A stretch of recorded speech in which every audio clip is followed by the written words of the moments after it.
Hai, kita bertemu lagi dan kali ini kita ngomongin tentang feedback atau umpan balik ya. Teman-teman pernah mendapatkan feedback? Pernah diberi umpan balik oleh orang lain? Atau pertanyaannya, apakah kita gampang memberikan feedback pada orang lain?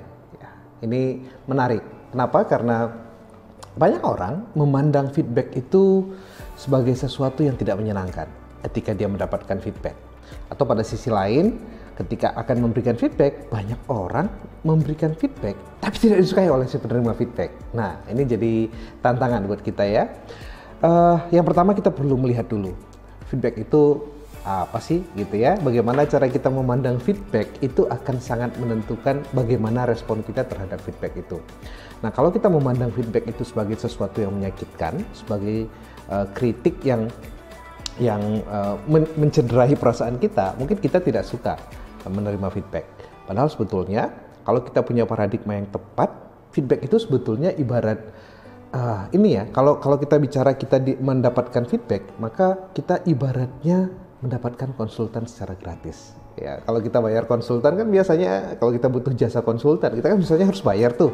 Ya tolong dong diberikan masukan apa yang harus saya perbaiki pada diri saya. Kita harus bayar. Tapi karena orangnya yang namanya konsultan itu profesional, kita oke-oke saja. Nah sebaliknya, ketika yang memberikan feedback itu adalah orang-orang di sekitar kita, teman, atasan, anggota tim kita misalnya ya, itu bisa menimbulkan perasaan, kok dia harus memberikan masukan sih ke saya, kok dia harus komentarin saya sih gitu ya.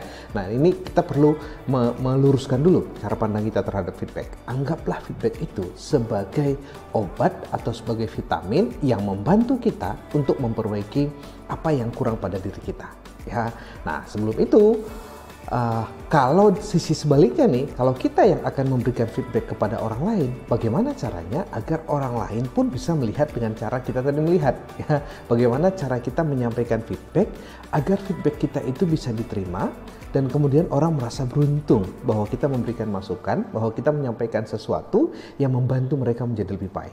Karena feedback itu dibutuhkan oleh orang-orang yang tidak bisa melihat secara lengkap. Ya, ada sisi yang sering kita sebut sebagai blind spot, ada titik buta di mana kita tidak bisa melihat bagian itu. Orang lain pun merasakan hal yang sama, sehingga sebetulnya dia juga butuh feedback. Dia juga butuh ditunjukkan hal-hal apa yang perlu diperbaiki dalam dirinya, dalam perilakunya. Nah, jadi ketika kita akan memberikan feedback, agar feedback kita itu efektif, yang harus kita perhatikan adalah satu, pastikan bahwa yang kita feedback itu perilaku. Sehingga ketika kita memberikan feedback, kita benar-benar punya hasil observasi atau punya data atau punya fakta tentang perilaku. Ya, perilaku apa sih sebetulnya yang perlu diperbaiki. Terus yang kedua, kita juga sampaikan dampak dari perilaku tersebut. Bahwa ketika kamu presentasi, kamu melakukan bla bla bla bla gitu ya. Atau ketika kamu menawarkan sesuatu kepada klien, kamu menggunakan kata-kata. Nah ini semua yang kita amati, semua yang kita observasi, kita beritahu, lalu kemudian kita tunjukkan dampaknya. Ketika kita melakukan itu, maka tidak ada alasan orang untuk berbantah-bantahan. Orang merasa bahwa iya, saya melakukan itu dan yang disampaikan ini benar-benar perilaku saya. Ya, dan ketika kita menceritakan juga dampaknya, orang jadi melihat, oh iya, saya keliru ketika melakukan itu karena dampaknya ternyata merugikan saya, merugikan orang lain. Nah, ini yang harus kita perhatikan ya ketika kita memberikan feedback tadi, tunjukkan fakta atau datanya, perilaku apa yang perlu diperbaiki, lalu apa dampaknya. Sesederhana itu ya, lalu sampaikan dengan cara yang bagus ya, sampaikan dengan bahasa yang baik pula.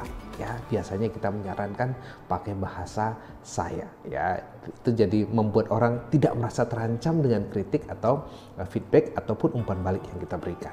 Nah sekarang pertanyaannya, kalau kita yang butuh feedback bagaimana? Padahal belum tentu orang punya hati dan punya nyali untuk memberikan feedback kepada kita. Apalagi kalau posisi kita sebagai leader gitu ya, mungkin anggota tim kita tidak berani menyampaikan feedback terhadap kita. Ya, padahal siapakah yang paling layak memberikan feedback terhadap atasannya? Ya anak buahnya, karena mereka lah yang paling tahu kualitas kepemimpinan leadernya gitu ya. Jadi mestinya yang paling relevan adalah kita meminta feedback dari anggota tim kita ya. Tapi ini butuh jiwa besar sih, tidak semua orang bersedia untuk mendengarkan feedback dari anggota timnya.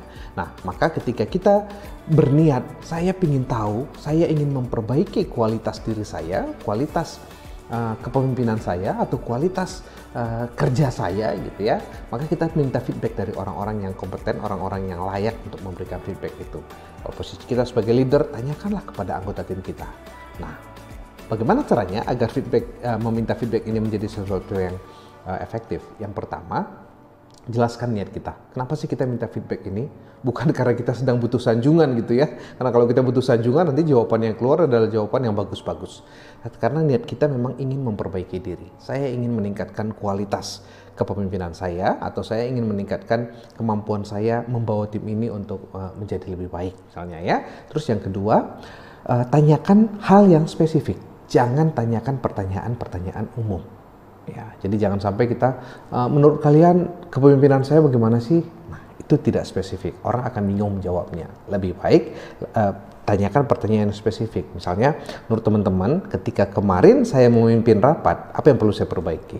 Atau teman-teman, ketika kemarin kita mengerjakan proyek A, proyek B, atau proyek C, apa yang harus saya perbaiki dalam memimpin tim? Nah, itu akan lebih spesifik. Orang akan lebih mudah membayangkan momennya, kejadiannya, sehingga mereka juga bisa fokus pada perilaku dan kemudian kepada dampaknya. Dan kalau orang sudah memberikan feedback, ucapkan terima kasih, berikan apresiasi ya, karena kita sedang mendapatkan konsultan gratis tentang perilaku kita ya.